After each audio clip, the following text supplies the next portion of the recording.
One of the most famous delicacies in Waraynon, it's called binagol. So tara mga kalib, samahan nyo nga ako dahil magluluto tayo ngayon dito sa kubo ng binagol. Bago nga pala kami nakarating dito sa kubo mga kalib, dumaan muna kami sa market para nga bumili nitong tinatawag na gaway. Hindi ko sure sa lahat ng nagluluto ng binagol kung ito yung ginagamit nila, pero dito kasi sa lugar namin, ito yung ginagamit. Kaso kailangan nyo lang piliin yung medyo malalaki nito kasi medyo may kakatihan to. Parang yung beige mo. Char. Ewan kung ba't hindi kami nagtatanim nito, pero alam nyo, sobrang mahal nito sa market. 4 na piraso lang yan, pero 500 pesos na yung binayaran namin. Pagkatapos ko ang balatan, ito pinunasan ko na yung lamisa. Kanina pa talaga ako naiirita sa sobrang dami ng langaw for today's video. Nga pala, ready ko na rin pala yung mga iba pang gagamitin natin na ingredients. So yung gaway dito sa amin sa Tagalog, ang tawag dyan ay gabi. So hugasan muna natin itong gabi ng maayos. Ikaw na ang bahala hanggang sa masatisfied ka, ganon. Isa talaga sa mga nakakairita yung langaw dito sa amin mga kalis. Paano? Hindi talaga mawawala to sa amin. Meron kasi malapit na poultry dito sa amin, kaya yan, pag nag-i-spray sila sa amin yung takbuhan, kaloka, diba? Hindi na lang tumakbo sa iba, sa amin pa talaga. So eto na nga, natapos na nating hugasan itong ating gaway, kaya iirin naman natin ito. In Tagalog, gagadgarin. Sobrang struggling talaga mag-Tagalog pag nagbo-voice over na, my God. Alam niyo naman mga kolibs na hindi talaga sa akin natural yung Tagalog. Kasi ang iba dyan nalilito. Akala nila if pure na Tagalog ako, pero hindi po, Waraynon po talaga ako. So dahil gagamit tayo ng margarine, kailangan natin tong gisingin kasi tulog na tulog pa siya. So ayan, pag nagising nyo na kahit hindi na lahat, madadamay na lang yan kasi mainit na. Parang yung kilala ko lang, nandadamay. Gamit din pala tayo dito ng 2 itlog. So i-ready na natin tong 2 itlog mga kalis, parang mamaya mekos-mekos na lang. So ito naman yung bagol na gagamitin natin. Pinainit ko lang dito sa araw para matuyo. Kasi hinugasan to ng pinsan ko kaya nabasa. So ready na natin lahat mga ka-olives, kaya ang gagawin natin ay magmekos-mekos. Glutinous rice or malagkit na bigas, margarine, condensed milk na mayroong mango na flavor. Ewan ko ba dun kay housemate ba't may mango na flavor yung binili. Ayan tuloy yung ating binagol, nagkaroon pa ng mango flavor. Yan muna natin yung ating gaway. So mag-focus tayo dito sa ating ipapalaman. Purong gata at mas kubado na asukal. Pagkatapos ay hayaan nating matunaw, then mekos-mekos na natin yan. Pag natunaw na, ay pwede na natin ilagay yung itlog. So 2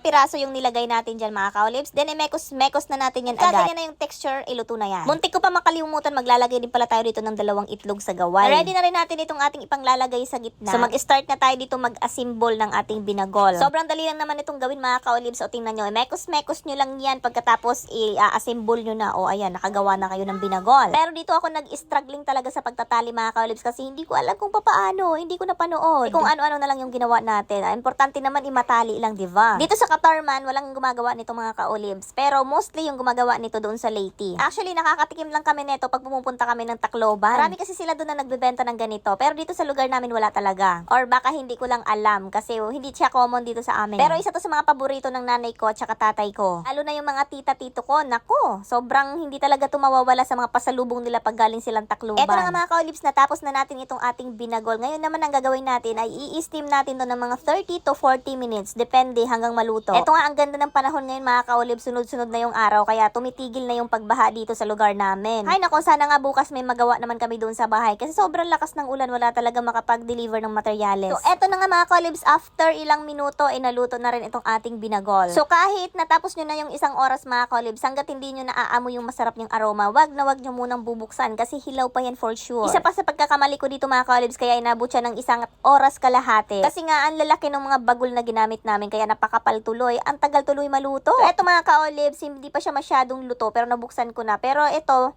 tinikman ko, sobrang masarap na siya kahit hindi pa siya masyadong luto. Lutong-luto kasi nito mga ka-olives, yung lumalabas na yung kanyang sariling oil, ganon. Kaya ang system mga ka-olives, isinalang pa namin to ng 1 beses at naghintay kami ng 30 minutes. At eto na nga yung kanyang itsura, ay talagang lumalabas na yung kanyang oil. Kaya eto, pinakain ko na yung tatay ko kasi kanina pa yung nag-aantay. Nga pala yung tatay ko, paborito niya talaga yung gaway, kahit gulay, kahit anong luto pa yan sa gaway, basta gaway. So paano ba yun mga ka-olives, hanggang dito na lang muna. Salamat sa panonood, bukas ulit.